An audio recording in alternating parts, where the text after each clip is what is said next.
At the beginning of 2026, as tensions between the United States and Iran escalated, two carrier strike groups of the United States Navy moved into the Middle East. At the center of this force were two supercarriers, USS Gerald R. Ford, CVN-78, and USS Abraham Lincoln, CVN-72. And each of these massive ships weighs more than 100,000 tons of steel and stretches more than 330 meters in length, nearly the length of 3 football fields placed end to end. On their flight decks, they can carry between 70 and 80 combat aircraft, including the F-35C Lightning II, the F/A-18 Super Hornet, and the E-2D Hawkeye airborne early warning aircraft. When operating at full capacity, a single aircraft carrier can launch hundreds of sorties in one day, turning it into a mobile airbase more powerful than the air forces of many small nations. These ships are not only instruments of war, they are symbols of 80 years of evolution in American naval technology. From the aircraft carriers of the post-World War II era to the modern nuclear-powered supercarriers of today. To understand why a ship like USS Gerald R. Ford, CVN-78, can control an entire vast sea region, we must go back to the year 1945, the moment when the era of the supercarrier began. After World War II, the United States realized one thing: future wars would be decided in the air. And to carry jet aircraft and nuclear weapons, they needed aircraft carriers larger than anything that had ever existed before. In 1945, the United States Navy commissioned the Midway class aircraft carriers, considered the first supercarriers in history. With a displacement of about 60,000 tons, they were larger than nearly every aircraft carrier that had fought during World War II. A special feature of the Midway class was its heavily armored flight deck, designed to withstand bomb explosions and kamikaze attacks. A lesson learned directly from the Pacific battlefield. 3 ships were built in this class. USS Midway, CVN-41, was the first and also the most famous. It was more than 295 meters long and could carry about 65 to 70 aircraft. During 47 years of service, Midway witnessed nearly all major American conflicts of the Cold War era. During the Vietnam War, pilots from the deck of Midway carried out thousands of bombing sorties. By the year 1991, during Operation Desert Storm, Midway was still active and participated in airstrikes against Iraq. A ship designed in 1945, but still fighting nearly half a century later. Something rarely seen in military history. USS Franklin D. Roosevelt. N-42 was the second ship. It was one of the first American aircraft carriers to experiment with naval jet aircraft. During the Cold War period, Roosevelt frequently operated in the Atlantic Ocean and the Mediterranean Sea, serving as a deterrent against the Soviet Union. Aircraft on its deck were capable of carrying tactical nuclear bombs, making the ship an important part of the deterrent strategy. The third ship, USS Coral Sea CVN-43, was nicknamed the Ageless Warrior. Coral Sea was deeply involved in the Vietnam War, carrying out bombing campaigns such as Operation Linebacker. After many upgrades, the ship was still able to operate modern aircraft such as the F-14 Tomcat and the A-6 Intruder. To make it easier to imagine, if a World War II aircraft carrier was like a small airport at sea, then Midway was like a floating steel city where thousands of sailors and pilots lived and fought. In the early 1950s, jet aircraft had become twice as fast as World War II aircraft. Older aircraft carriers became too small, and the United States began building ships larger than anything ever seen before. The Forrestal class emerged as the answer to the jet age. With a displacement of about 80,000 tons, and these were the first warships designed completely for jet aviation. One of the most important improvements was the angled flight deck, a design developed by the British Royal Navy and widely adopted by the United States, starting with the Forrestal class. This design allowed aircraft to land while other aircraft could still take off, greatly increasing the operational tempo of the carrier. In addition, the Forrestal class used steam catapults, aircraft launch systems powered by steam strong enough to accelerate aircraft, weighing dozens of tons from a standstill to speeds of more than 250 kilometers per hour in only a few seconds. 4 ships were built. USS Forrestal CVN-59, the first ship of the class. It was more than 325 meters long and could carry nearly 80 fighter aircraft. However, Forrestal was also associated with one of the most serious accidents in the history of the United States Navy. In 1967, a rocket accidentally exploded on the flight deck, causing a massive fire that killed 134 sailors.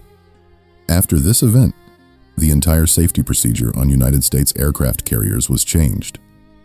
USS Saratoga CVN-60 was the second ship. Saratoga served in many Cold War operations and participated in the Gulf War in 1991, where aircraft from the ship conducted airstrikes against Iraq. USS Ranger CVN-61 mainly operated in the Pacific Ocean and fought in Vietnam, where air wings from the ship carried out thousands of bombing sorties. USS Independence CVN-62 had a special role. It became the first United States aircraft carrier permanently forward deployed in Japan, helping the United States maintain a strong military presence in Asia. A Forrestal-class carrier stretched more than 330 meters, roughly the length of a high-speed train. On its flight deck, dozens of jet aircraft were always ready to launch within only a few minutes. In the early 1960s, the United States was preparing for long-duration wars across the globe. The next generation of aircraft carriers needed to be larger, stronger, and capable of carrying more aircraft than ever before. After the success of the Forrestal class, the United States Navy continued developing an improved generation of supercarriers, the Kitty Hawk class. These ships had a displacement of about 83,000 tons, larger and more stable when operating increasingly heavy jet aircraft. 3 ships were built in this class, including USS Kitty Hawk CVN-63, USS Constellation CVN-64, and USS America CVN-66. They were designed with more advanced radar systems, air traffic control, and combat command systems, allowing them to coordinate dozens of fighter aircraft operating simultaneously on the flight deck. USS Kitty Hawk CVN-63 was the first ship of the class and also the longest serving. It stretched more than 320 meters and could carry about 75 to 80 aircraft, including the F-4 Phantom II fighter, the A-6 Intruder attack aircraft, and the E-2 Hawkeye airborne early warning aircraft. For many years, Kitty Hawk served as the forward-deployed aircraft carrier of the United States and Japan, operating almost continuously in the Western Pacific and becoming a symbol of the American military presence in Asia. USS Constellation CVN-64, often called Connie by sailors, carried out missions in Vietnam.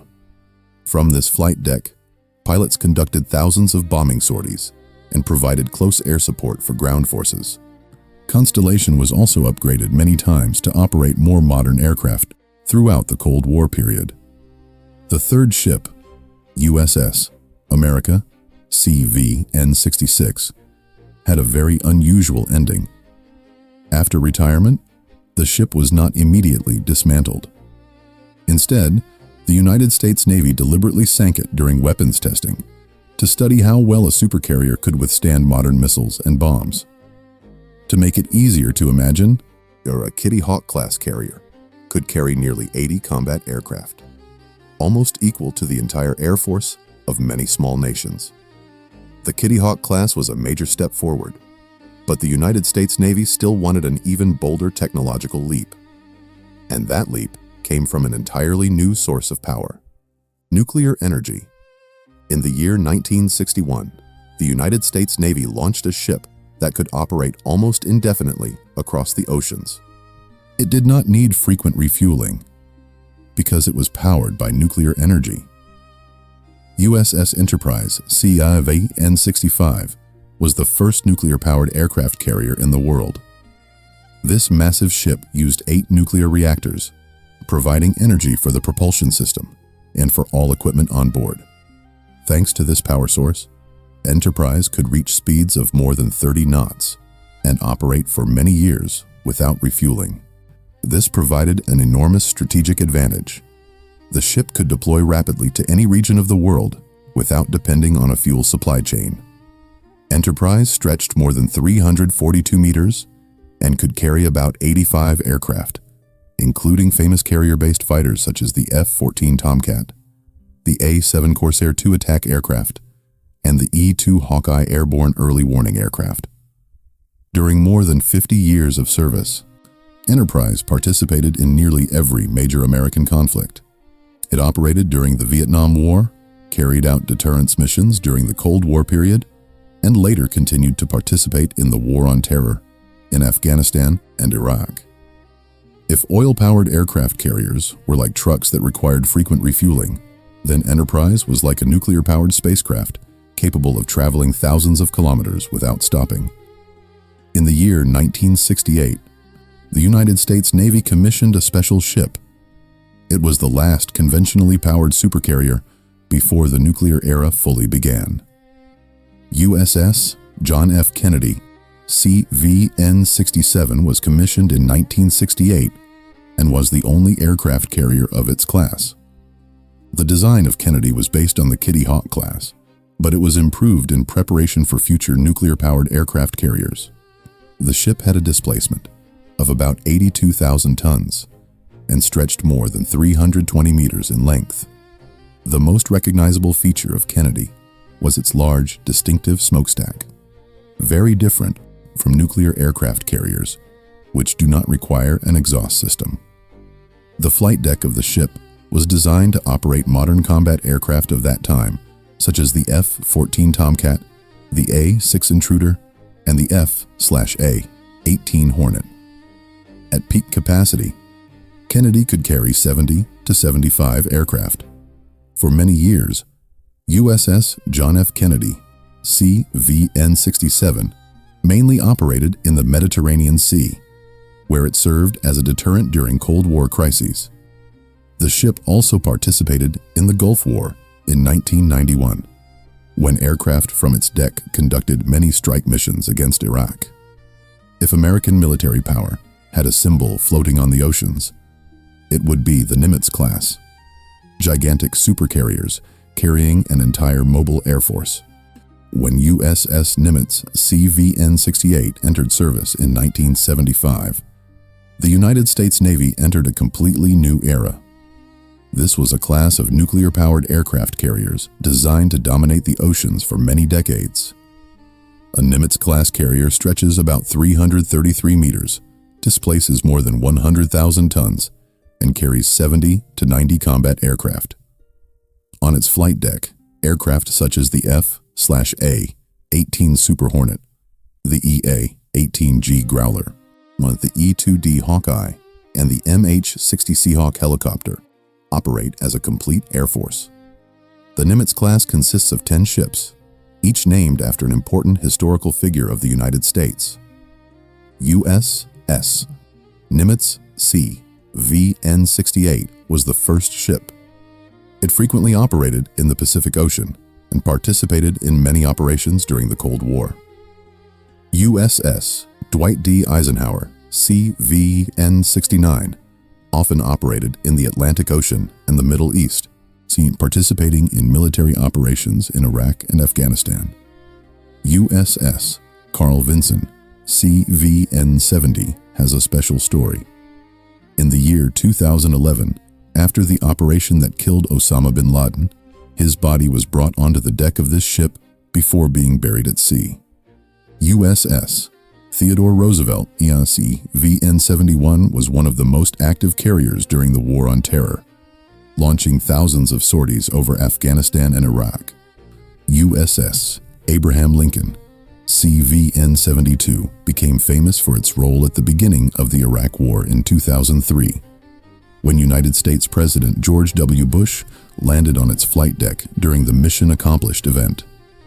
USS George Washington, CVN-73, was the first nuclear-powered aircraft carrier permanently forward deployed in Japan, helping the United States maintain a strong military presence in the Western Pacific. USS John C. Stennis CVN-74 served mainly in the Middle East, supporting many counterterrorism operations. USS Harry S. Truman, CVN-75, participated in airstrike campaigns in Syria and Iraq. USS Ronald Reagan, CVN-76, is currently one of the most important aircraft carriers of the United States 7th Fleet in the Pacific. USS George H.W. Bush, CVN-77, is the final ship of the Nimitz class, equipped with many modern upgrades in radar and command systems. A carrier strike group centered around a Nimitz-class carrier usually includes destroyers, cruisers, and escort submarines. The total power of such a group is sometimes compared to the air force of many medium-sized nations. For more than 4 decades, the Nimitz class has participated in nearly every major United States military campaign, from the Gulf War and the War on Terror to patrol missions in the Indo-Pacific. The Nimitz class became a symbol of American naval power, but technology continued to advance, and the United States Navy began developing a new generation of supercarriers. USS Gerald R. Ford in CVN-78 is not only the newest aircraft carrier of the United States, it is the most expensive warship ever built, representing the future of naval warfare. When USS Gerald R. Ford, CVN-78, entered service in 2017, the United States Navy introduced an entirely new class of supercarriers. With a cost of more than $13 billion United States dollars, it is the most expensive warship ever constructed in history. The Ford class retains the massive size of the Nimitz class, with a displacement of about 100,000 tons and a length of more than 330 meters. But the technology inside is completely different. The largest improvement is the EMALS system, the Electromagnetic Aircraft Launch System. Instead of using steam like previous carriers, EMALS uses electromagnetic fields to launch aircraft from the flight deck. This allows smoother takeoffs, reduces wear on the aircraft, and enables the launch of a wider variety of aircraft. The Ford class also uses advanced arresting gear, a next-generation arresting system that allows aircraft to land more safely. Another notable feature is the dual-band radar, a modern radar system capable of tracking hundreds of air and sea targets at the same time. This class is expected to include 4 main ships: USS Gerald R. Ford, CVN-78, the first ship currently operating with the Atlantic Fleet; USS John F. Kennedy, CVN-79, the second ship currently being completed before entering official service; USS Enterprise, CVN-80, the third ship, inheriting a legendary name in United States naval history; USS Doris Miller, CVN-81, the fourth ship, named after an African-American United States Navy hero from World War II. The ship is currently under construction at Newport News Shipbuilding and is expected to enter service in the early 2030s. Thanks to automation systems and a new design, the Ford class requires several hundred fewer sailors than the Nimitz class. At the same time, it can generate about 30% more sorties, meaning more aircraft can launch and strike targets within the same period of time. If the Nimitz class is like a mobile air force at sea, then the Ford class is like an upgraded version of that base: faster, smarter, and more efficient. From the Midway class in 1945 to the Gerald R. Ford class today, supercarriers have become the symbol of the power of the United States Navy. They are mobile air bases and instruments of global deterrence on the oceans. In your opinion, Which aircraft carrier class changed naval warfare the most? Do not forget to subscribe to the channel to explore more unique military weapons.